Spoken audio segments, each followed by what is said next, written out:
Bonne année 2023 à tous. L'aventure du journal des correspondants se poursuit sur Télé Sud.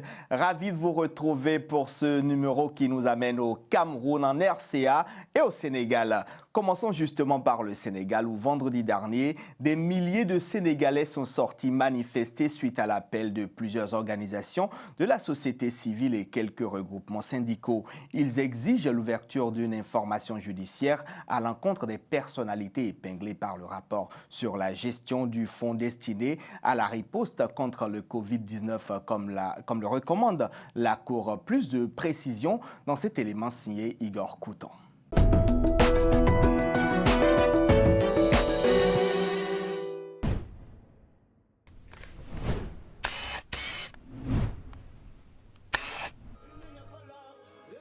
Ils sont quelques milliers à se regrouper, place de la Nation à Dakar, pour manifester leur colère et réclamer l'application des recommandations contenues dans le rapport de la Cour des comptes sur la gestion du fonds de riposte contre les effets de la Covid-19.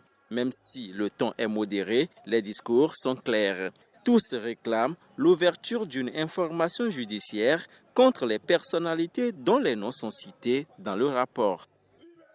Aujourd'hui, on a organisé la manifestation pour dénoncer ce qui s'est passé récemment, notamment le rapport de la Cour des comptes concernant les fonds Covid et la libération des détenus politiques. Dans le magistère du président Macky Sall, on a eu beaucoup de problèmes de ce genre-là. Donc cette fois-ci, on a pris les devants, on a tenu à faire cette manifestation et on va suivre ce qui va se passer derrière par rapport au rapport de la Cour des comptes et surtout à la libération des détenus politiques. Je suis là en tant que Sénégalais, en tant que patriote aussi. Ici, parce que ça ne va pas. Voilà, dans mon pays, ça ne va pas dans tous les côtés. Voilà.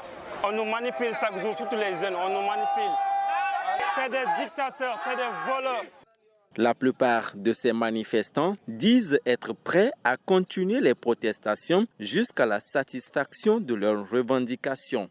On ne va pas baisser les bras, on ne va pas rester dans notre coin parce que ça nous concerne, nous sommes Sénégalais et c'est l'argent du contribuable qui est délapidé. À chaque fois qu'on demandera aux Sénégalais de se mobiliser pour qu'il y ait suite de ces indications de la Cour des comptes, je serai là. Les organisateurs et certains partis politiques de l'opposition ont également appelé à un concert de casseroles ce samedi à 20h heure locale pendant le discours à la nation du président Macky Sall. Le prix du carburant à la pompe pourrait augmenter cette année au Cameroun. Le président Paul Biya a prévenu qu'il n'excluait pas cette augmentation. Il a révélé que près de 700 milliards de francs CFA avaient été dépensés par le Trésor public au titre des subventions pour les carburants. Comment cette annonce a-t-elle été accueillie dans les rues de Yaoundé? Gaël Jakam et Cyril Guidjoy ont essayé de le savoir.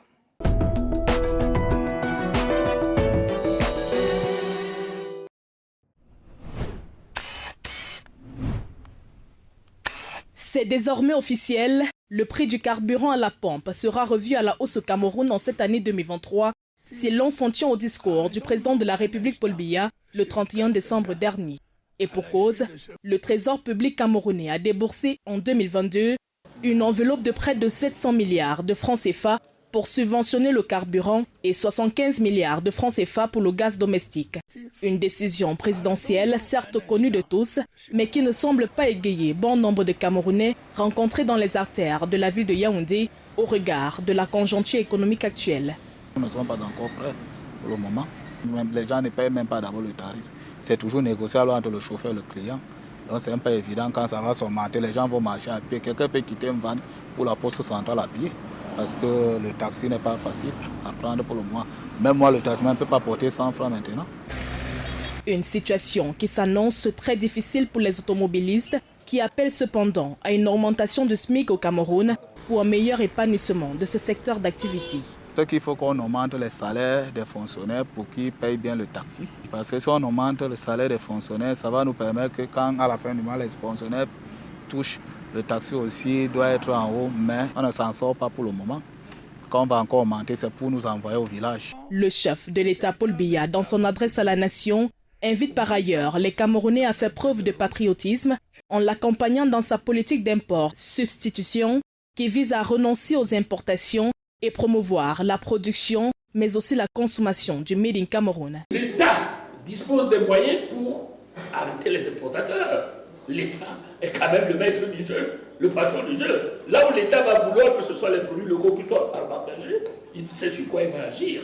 Une politique prise en compte par la loi des finances 2023, récemment promulguée par le président de la République, octroyant ainsi un financement de 136 milliards de francs CFA aux producteurs locaux. Son implémentation dès ce mois de janvier 2023 permettra à coup sûr au Cameroun non seulement de booster son économie, mais aussi d'asseoir son autonomie financière. On reste au Cameroun où le timbre fiscal est passé de 1 000 francs à 1 500 francs CFA, une augmentation imposée par la loi des finances 2023. À travers cette hausse, l'État voudrait tirer des revenus des ressources fiscales pour faire face à la conjoncture actuelle. La mesure est entrée en vigueur dès le début de cette année. Nos reporters sur place, Chimène Baleba, Pierre Parfendongo et Cyril Ngidjoy ont fait le constat.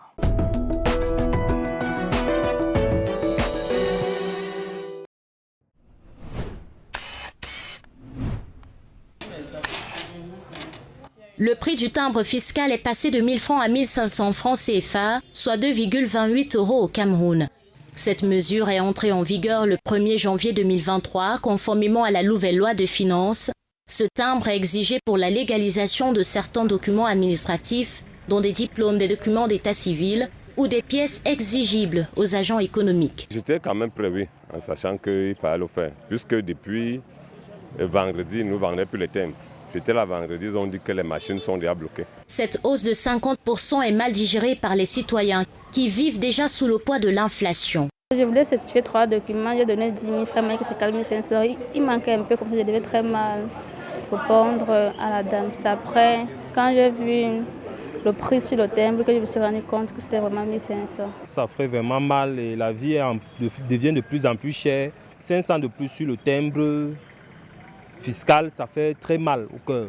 La chute du cours du pétrole due à la conjoncture actuelle pousse le Cameroun à miser sur d'autres revenus pour stabiliser son économie. Plusieurs autres taxes ont été revues à la hausse, à l'instar des visas, qui passent désormais à 125 €, soit 82 000 francs CFA, à 190 €, soit 125 000 francs CFA. Le Cameroun veut tirer ses recettes des ressources fiscales et douanières. Retour au Sénégal avec notre correspondant Igor Couton qui nous parle du manque d'infrastructures socio-éducatives dans les banlieues de Dakar. Illustration dans ce reportage tourné à Bargny et à Keur Massar Nord, deux communes de la capitale où les fortunes sont diverses. Suivez plutôt.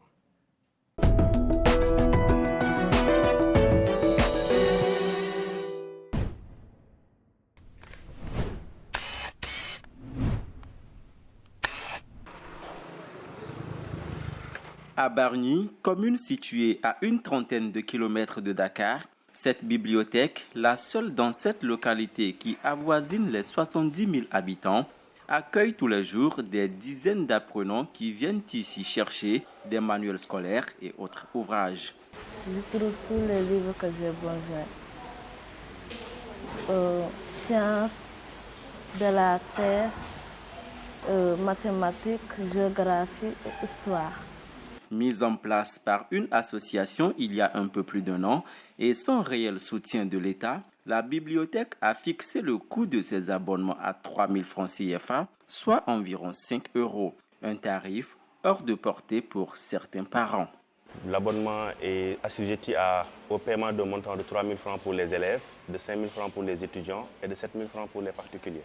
L'abonnement les donne d'abord accès à la médiathèque. Ils peuvent utiliser le lieu pour apprendre leurs leçons, faire les exercices, faire des travaux de groupe et faire des recherches sur Internet. Il y a une certaine partie de la population où on avait jugé nécessaire de mettre en place un programme que l'on appelle médiathèque sociale, qui nous a permis d'inscrire gratuitement des élèves de la localité.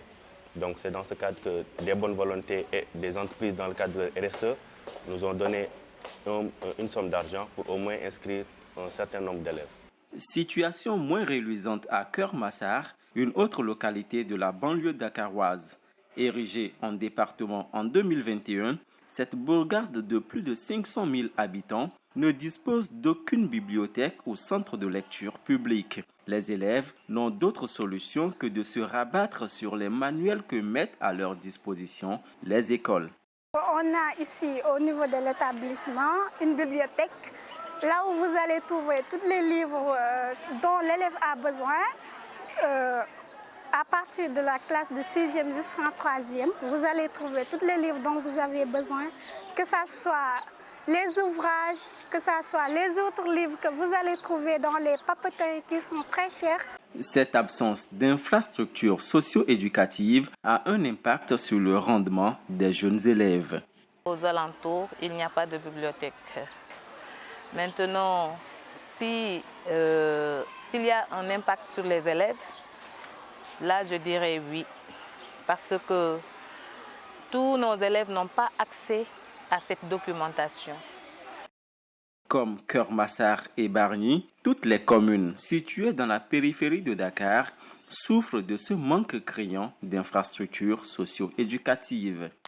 Fin de cette édition du Journal des correspondants. Sabir Gaïb était à la réalisation, Lucie Dion au son et Ahmed Chignou à la post-production. Merci pour votre attention. On se retrouve la semaine prochaine pour un nouveau numéro. Au revoir.